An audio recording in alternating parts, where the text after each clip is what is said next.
A farsa da greve dos caminhoneiros. Fala pessoal, nesse vídeo eu vou trazer o líder dos caminhoneiros, né? Que ele deu uma entrevista lá na Auriverde, na rádio Auriverde, e vou mostrar para vocês, pessoal, como essa categoria é desunida, né? Pelo menos nessa manifestação aí que fizeram só um alarde e realmente não teve pontos isolados, meia dúzia de caminhoneiro. Eu vi vídeos, pessoal, caminhoneiros fingindo que estava na paralisação, ou seja, eles mesmo prejudicando a categoria, pessoal. Pra você ver que o brasileiro é desunido em todas as esferas e em todas as categorias. Como que nós vamos tentar trazer a melhoria para o nosso país, sendo que as categorias estão totalmente desunidas, e para ter visualizações as pessoas fingem que estavam na paralisação. Eu trouxe alguns vídeos aqui de pessoas que estavam fingindo que estavam em manifestações, pessoal. Olha que ponto que chega. Então eu hoje trabalhei o dia inteiro buscando trazer a informação correta para vocês aqui. Entrei em contato com alguns caminhoneiros nos perfis, muitos, 90% falou que não teve, muitos caminhoneiros inventando, fingindo que estavam em paralisação, fingindo que estavam em manifestações, né? Alguns fizeram em lugares isolados, mas eram pouquíssimos caminhoneiros. Eles esqueceram de se organizar, de conversar. Uma manifestação, pessoal, para parar assim o Brasil inteiro, precisa de recursos, precisa de muita conversa, de muita comunicação, e não foi o que teve dessa vez, tá bom? Então eu vou trazer aqui um dos líderes dos caminhoneiros que vai esclarecer de uma vez por todas que não teve contato, não teve uma reunião, não teve respaldo das pessoas que pode, da estrutura, né, dos caminhoneiros, não teve, tá bom? Então eu já peço que deixe seu like, se inscreva no canal, que eu vou estar sempre atualizando vocês aqui de todas as notícias que agregam no nosso dia a dia, não só na categoria dos caminhoneiros, mas de todo o Brasil, do agro, todas as categorias, tá certo, pessoal? Então fica agora com o esclarecimento de uma vez o que houve no dia de hoje sobre as manifestações. Chicão, eu que agradeço também ao Guilherme Sampaio que fez a ponte para essa conversa, porque, Chicão, criou-se uma expectativa muito grande, especial desde o dia de ontem, com relação a uma paralisação dos caminhoneiros pelo Brasil. Eu queria te ouvir sobre como isso está acontecendo, se está acontecendo e como o brasileiro pode apoiar. Chicão. Então, ali, esse assunto é um assunto que precisa ser discutido dentro do sistema dos caminhoneiros do Brasil, através das confederações, através das suas entidades representativas. E muita gente na internet começou a fazer movimento dizendo de que os caminhoneiros e que o agro estaria junto. Porém, esqueceram de nos comunicar, esqueceram de fazer, digamos assim, a ponte entre realmente quem representa a categoria e as pessoas. Né? Eu acho assim que hoje nós estamos vivendo um momento muito difícil no Brasil, politicamente falando, mas todo movimento ele precisa ter uma espinha dorsal, e esse movimento, infelizmente, ele começou de forma unilateral por parte de algumas pessoas no Brasil, e que não representam a maioria do que a nossa categoria imagina para esse momento.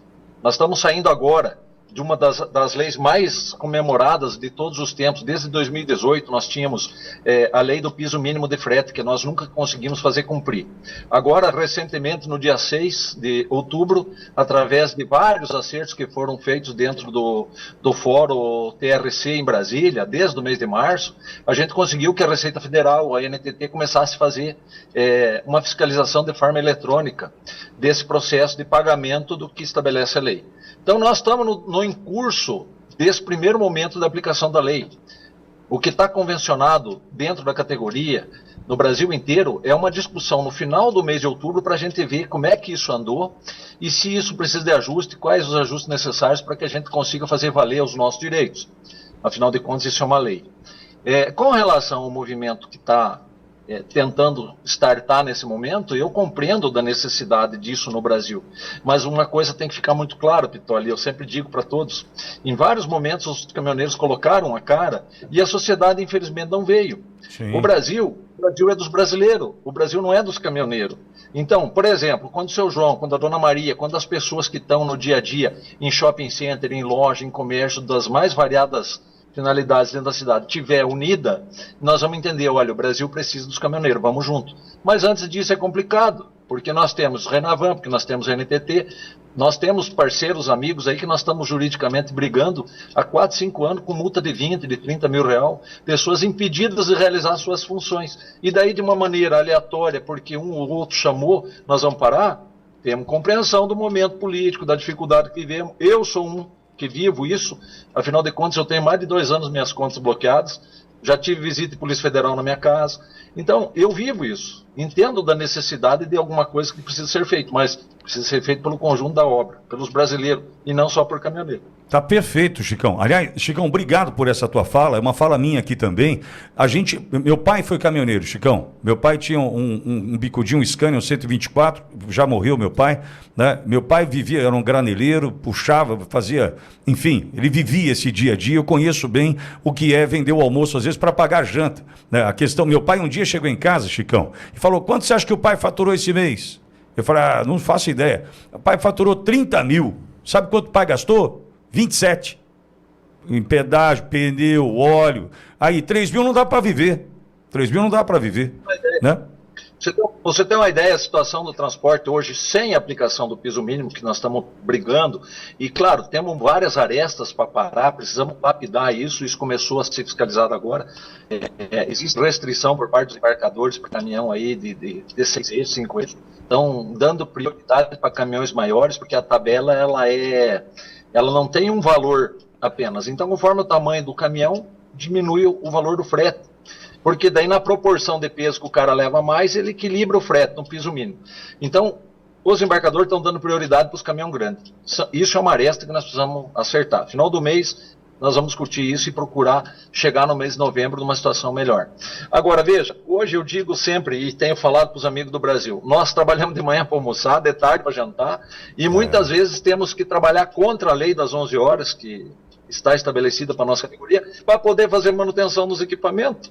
Exato. Então, daí, nesse momento, considerando que nós precisamos lutar por anistia, por liberdade, por decência no que é a gestão pública nesse país, nós vamos fazer o quê? Nós vamos parar e aí nós vamos entrar na lista do auxílio emergencial, do Vale Gás, do Vale... todas as benesses aí que o governo atual traz para a população. É uma situação muito complicada, sabendo da necessidade, mas a gente tem que encontrar o equilíbrio e... Como eu tenho falado, falei com o Guilherme, nós temos que criar uma espinha dorsal, não se faz uma movimentação num país do tamanho do Brasil achando que vai ser através de YouTube, de Facebook ou de Instagram. As coisas precisam ser conversadas com as federações, com as confederações do agro, né? Eu tenho dito, não se ouviu a ProSoja, não se ouviu o FAMATO, não se ouviu o Farsul, não se ouviu as federações aí de São Paulo, Fiesp, FEMIG, Firjan, não se ouviu ninguém. E daí, de uma forma aleatória, claro, o slogan é o povo pelo povo para o povo. Mas, infelizmente, o nosso povo brasileiro não tem uma cultura política de compreensão da necessidade. Chega segunda-feira, o cara vai lá na Paulista no domingo, vai lá em Copacabana, selfie, eu sou patriota, estou lutando pelo Brasil. Na segunda-feira vai bater o cartão. Por quê? Também parte do empregador, de repente, não está alinhado com esse pensamento. Ele está imaginando que tem que continuar trabalhando para pagar e manter a carga tributária para poder manter a produção no Brasil. Eu vejo que nós vamos indo para um funil. A coisa está se afunilando e vai chegar uma hora que não vai ser mais possível manter isso. Chicão. Mas para tudo nós precisamos ter a espinha dorsal da organização. Sem organização nós não vamos chegar a nenhum. Chicão, do ponto de vista da categoria, entendo eu que motivos por uma paralisação poderia haver do caminhoneiro do ponto de vista da categoria. Se eu pensar em infraestrutura, se eu pensar na questão da parada obrigatória, sem infraestrutura para mesmo, para essa parada acontecer, a questão do preço do frete, a questão do preço do pedágio, né, de tudo que faz um caminhão rodar, a qualidade do óleo diesel hoje que compromete a qualidade e a durabilidade do motor do teu caminhão. A gente tem uma série de pautas que o caminhoneiro, caso ele entenda necessário parar para um grito, ele pode parar. Agora, o caminhoneiro parar para um grito pelo Brasil e só o caminhoneiro, eu acho que isso é absolutamente injusto do ponto de vista do resultado para as partes. porque eu tô aqui, caminhoneiro, para aí, caminhoneiro. Aí o Chicão fica sem pagar o boleto que vence hoje e eu tô aqui fazendo o meu trabalho, né, Chicão?